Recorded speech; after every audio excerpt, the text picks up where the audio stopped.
On retrouve Myriam Gervais qui est courtier immobilière. On va parler de résidence secondaire. Salut Myriam. Bonjour Alex. C'est un rêve pour plusieurs.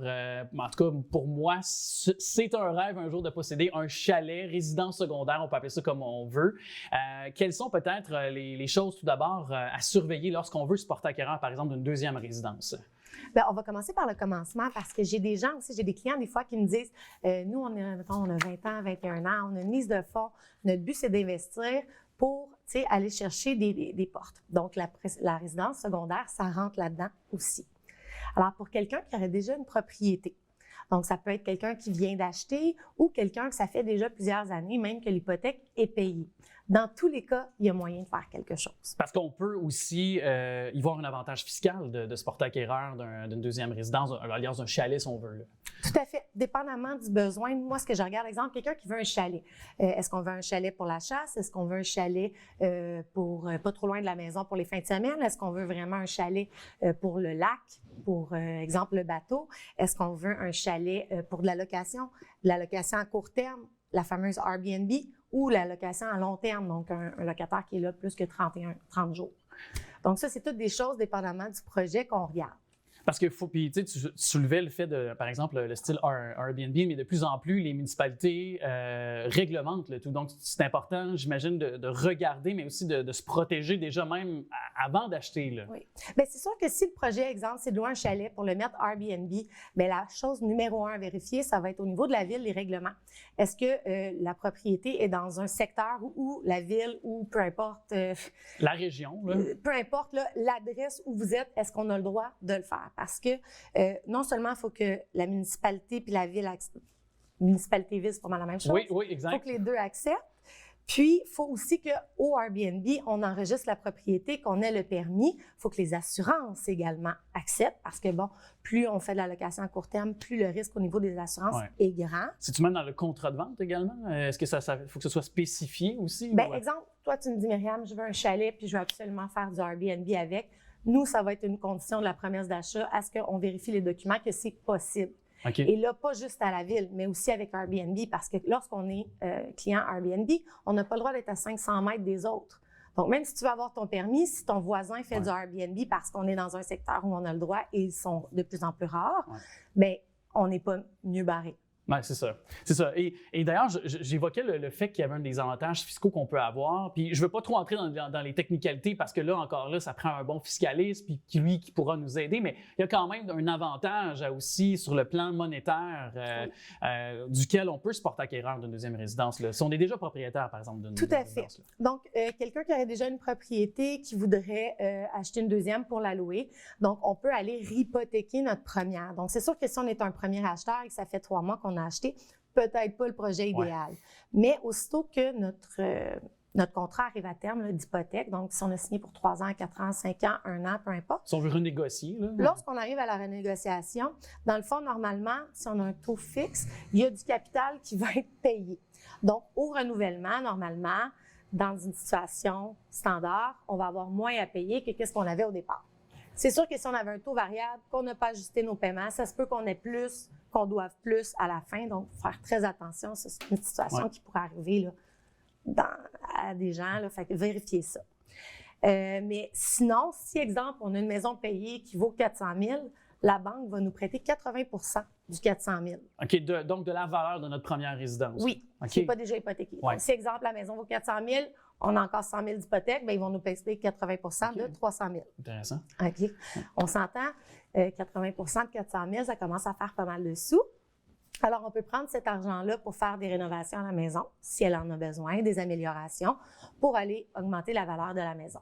Mais on peut également prendre cet argent-là pour aller acheter une propriété secondaire. Et là, la propriété secondaire, lorsqu'on a déjà propriétaire, on sait que quand on achète comme propriétaire occupant, on peut acheter avec 5 de mise de fonds. Quand on a une propriété secondaire, automatiquement, la banque va demander 20 de mise de fonds. Alors là, on a 320 000 si c'est 20 d'un beau montant d'achat. C'est quand même pas négligé. Puis, est-ce que la région aussi, tu sais, là, on est évidemment à Laval, on pense aux Laurentides, on pense à la Naudière, qui sont plus proches des grands centres, qui sont plus proches de Montréal, de Laval, donc tout ça.